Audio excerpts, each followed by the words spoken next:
So let me show you guys some detailing techniques. Let me go back a little bit.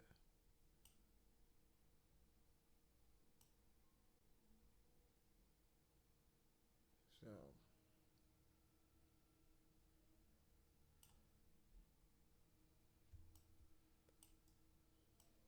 let me see which, there's a finger. So if I want to add some, like maybe some wrinkles or something, what I'm going to do is I'm going to go B, S, and T. And usually it's set to the drag and then like the alpha 1 or something like that, or the stroke brush. But what I do is I change it to the drag select, and I change the alpha, right, which is just black and white information, into either alpha 60 or alpha 22 right here.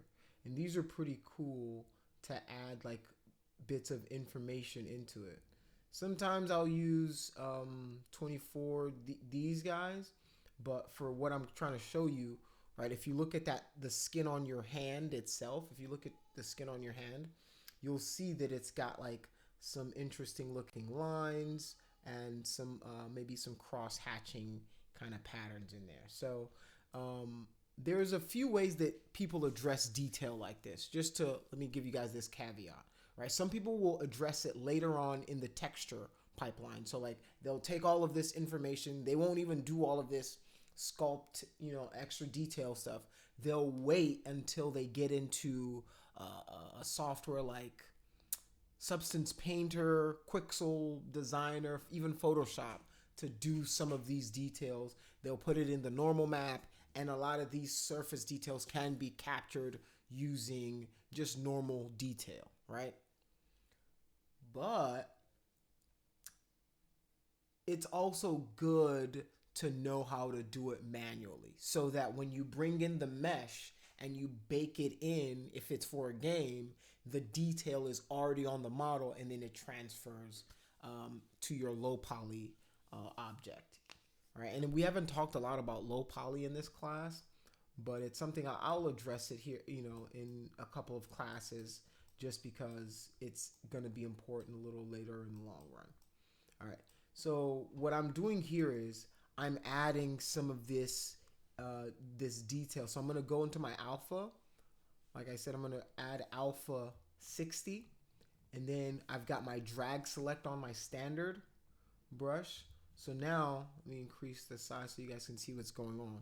So now if I drag it, it drags kind of like this, this kind of tapered tiger stripe line, right? But if I hit Alt on it, it'll do the opposite. It'll subtract it in there. So that's a good way to kind of get some of that detail onto your model. So I'm going to do that like that. Boom.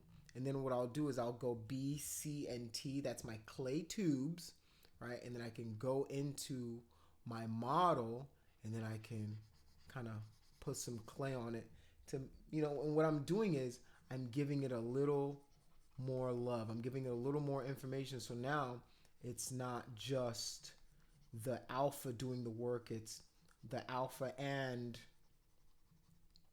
the model itself doing the work. And I'm just following the natural lines that I've created over here for myself, right? And I'm following that and I'm using that to create some of that information.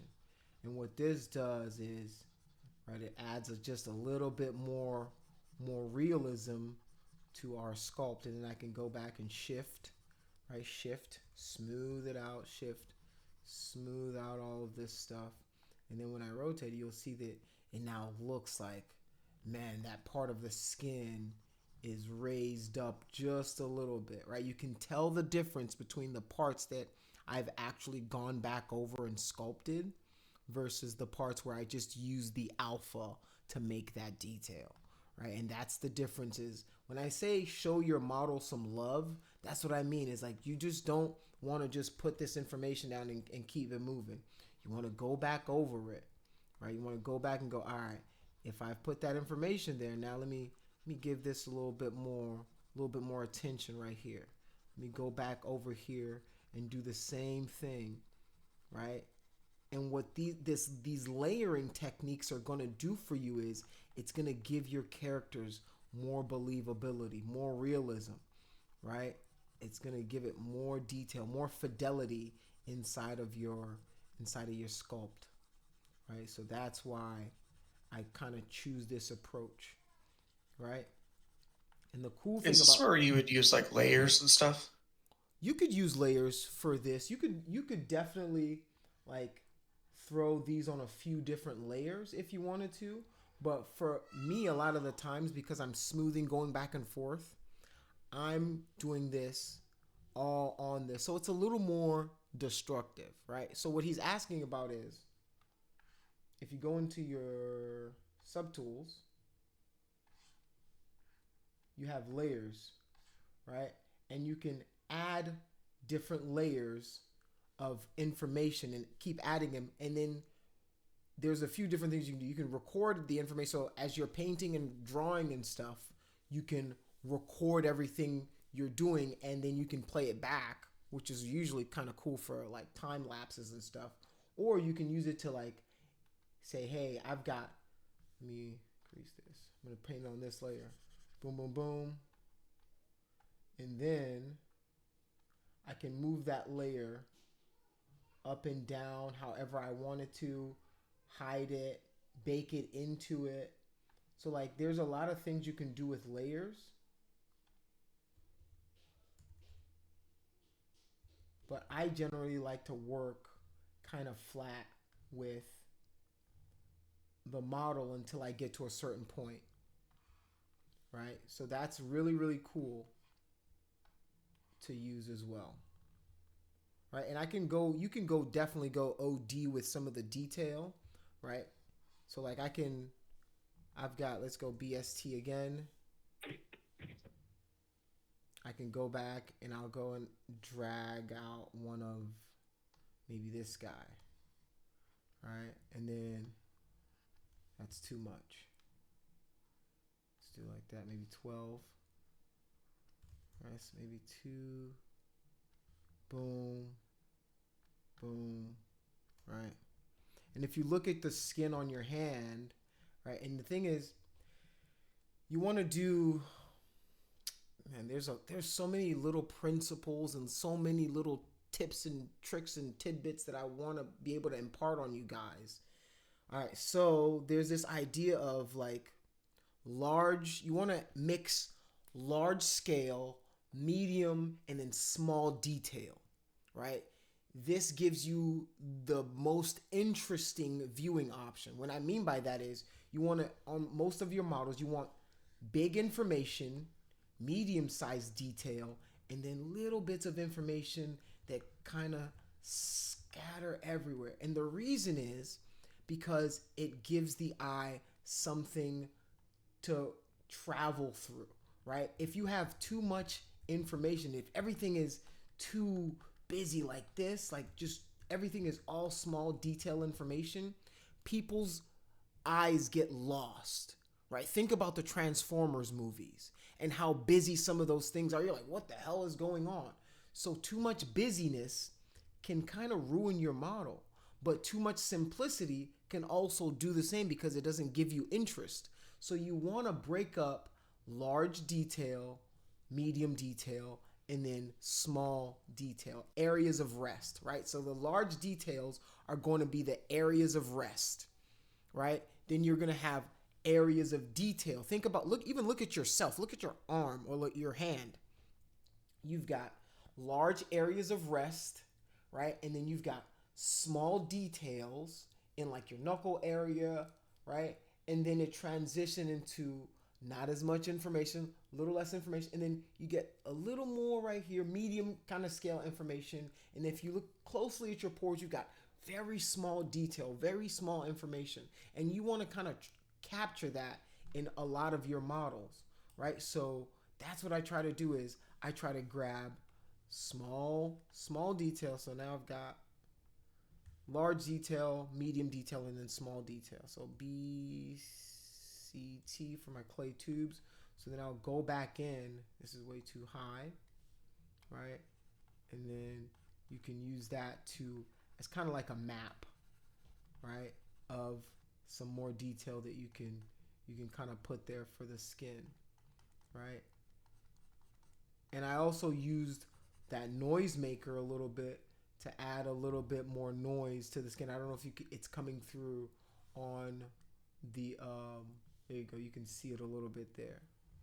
All right, so I've got just small, super small detail, medium, and then large open spaces, so you get all sorts of areas of interest and things like that, right? And even some of these cuts can be a little too deep, so you can go back in, throw a smooth on there, right? I'm never scared to just smooth out, because I can always build it back.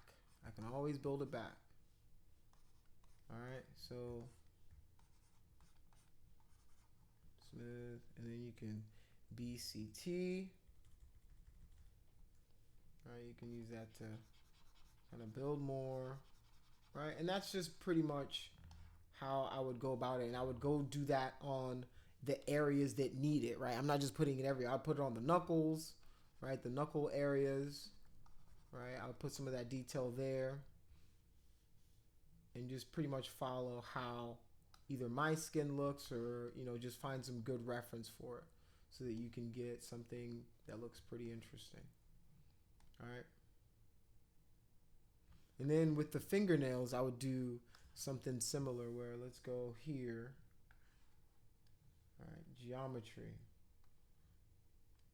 Let's go divide. I'm going to divide it again.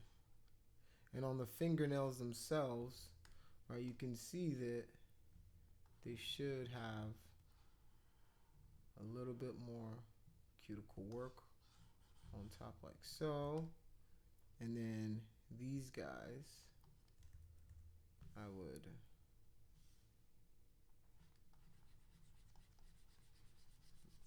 the problem with this guy right now is the geometry probably needs a little bit of work, right? If we look at the topology is what I mean. You can see that I've got quads, but they're kind of triangulated and they do this kind of pattern. I almost want straight and then boop, boop, boop, boop, like that, instead of this circular pattern that then goes into quads in the middle. So I might do either a Dynamesh or a Z-remesher.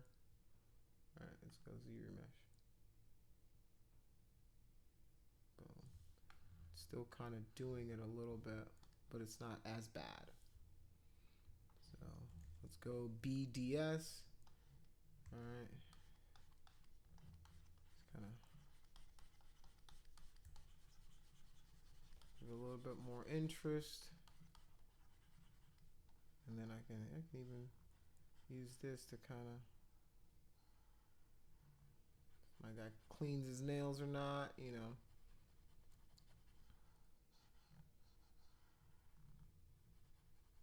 You can turn on the lazy mouse for, you know, stuff like this.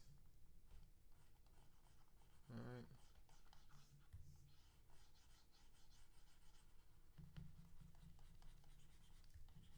Let's smooth it out. Smooth, smooth, smooth, smooth, smooth, smooth. And then BDS. Just gonna reduce this size again.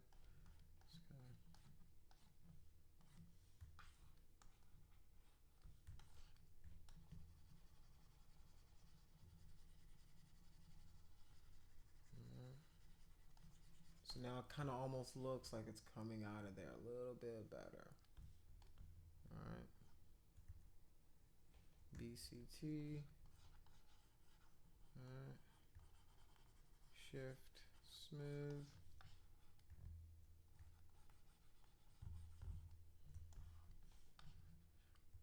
All right. And you can see the difference, right? This looks like it's more integrated than this guy is, right?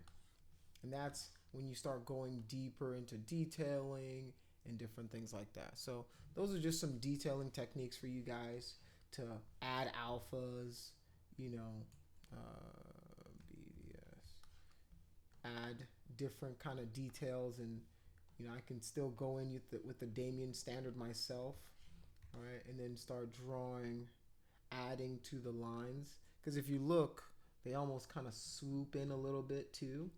So I'm always looking for where I can add a little bit. Don't rely just on my alpha to do all the work for me, right? So I'm looking at my hand right now, even just looking at reference, looking at my hand, seeing, all right, does this look like, you know, what my fingers are doing or what that skin is doing right there?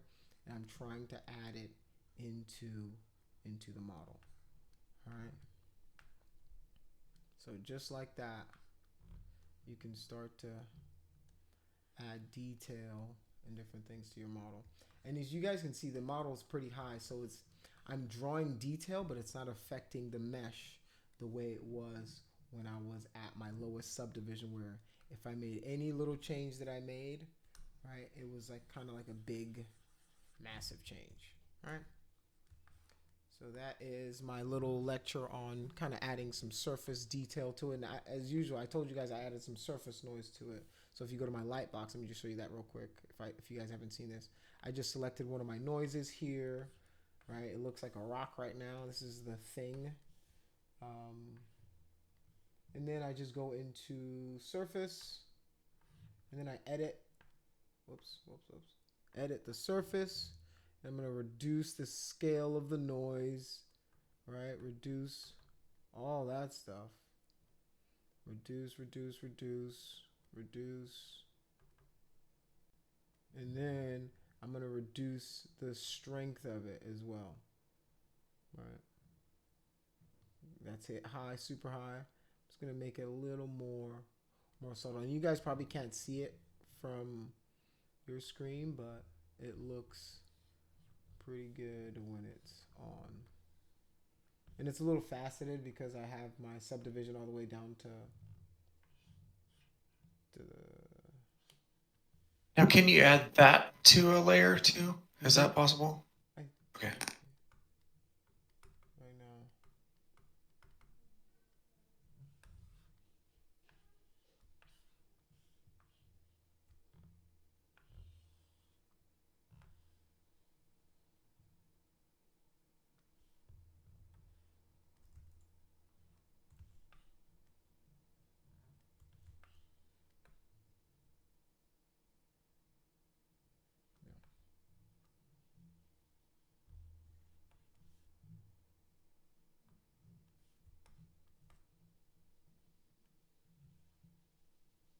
So yeah, my subdivision's all the way up now. It's a lot smoother.